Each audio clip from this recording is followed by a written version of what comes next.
Hi, folks. I'm Kevin Sir. I'm the Public Information Officer with the Illinois Emergency Management Agency, and I'm here with Ed. Hi, Ed. Hi, how you doing? I'm Ed Williams. I'm with the SBA, Office of Disaster Assistance. Uh, my role here in Illinois is to help provide the survivors get through the application process and get them into the best possible recovery as possible. Yeah, sounds like a lot of things going on here with our disaster declaration for St. Clair County.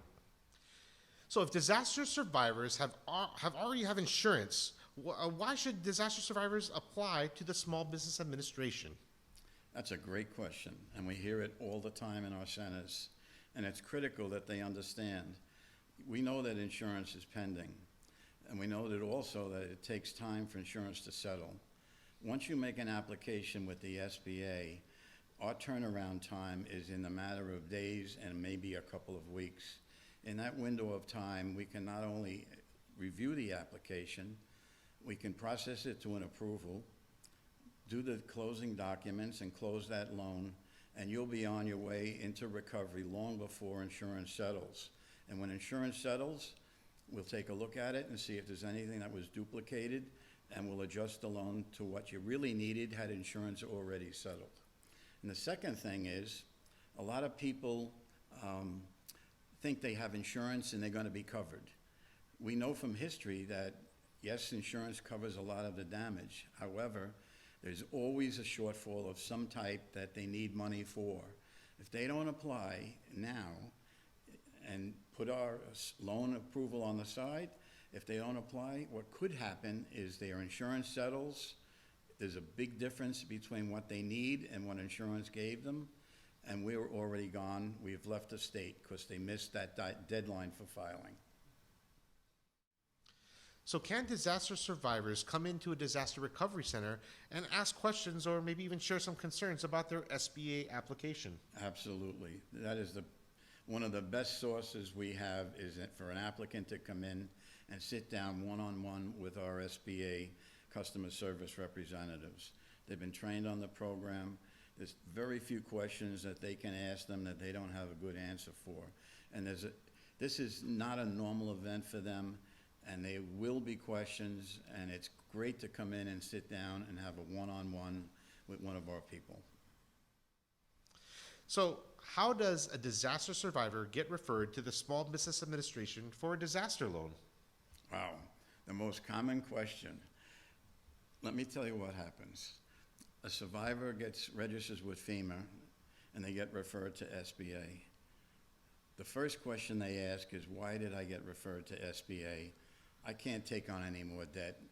I have enough obligations on my table right now. So that's the first thing that happens. But the good news is that once they do apply for SBA and tell us the story at our table, when they come to our table at a center, we will say to them, tell us your story, what's going on? And when they tell us that story, we'll probably say to them, 5 out of 10 times probably, that you were right when you said to me early on that you can't afford a loan, and why am I sitting here?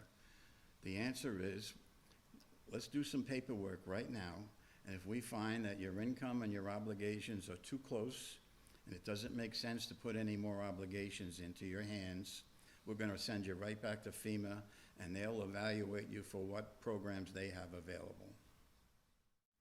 So, if people have applied to FEMA and gone through their FEMA application and they've been referred to the SBA, why should people apply to the SBA? It's a great question. That's exactly why they should apply. Because once FEMA, through the process that we have set up for this program, refers someone to SBA, if they do not fill out that application, or at minimal, come into a center and sit down with one of our people and tell them their story, if they do not apply, all assistance stops. We cannot send them back to FEMA for any additional programs that they have, and they have a bucket load of programs. The application must be at least started and submitted with SBA. We'll determine it's not reasonable to put you into the loan program, and we'll send you right back to the FEMA owner program. So it sounds like we have over 1,700 applicants that have still yet to complete the Small Business Administration process. Do they need to complete the SBA application, or is the FEMA application just good enough?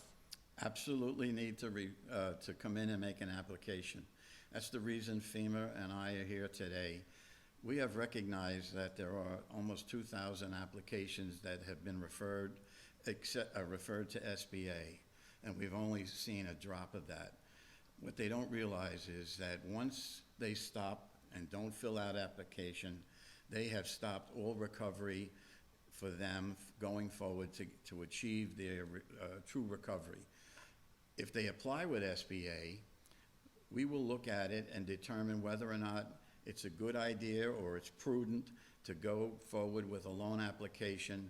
If the income and the obligations are too close, we will at that point immediately stop the application process and refer you back to FEMA for the possibility of additional owner or other grant programs they might have.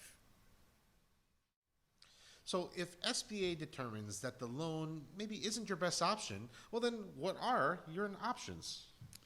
Well, that's a good question, because if we determine the loan is not a good option for your particular financial situation, we will refer you back to FEMA, and they will take you back and look at you with respect to the other needs program that they have, which could provide you with all types of disaster assistance.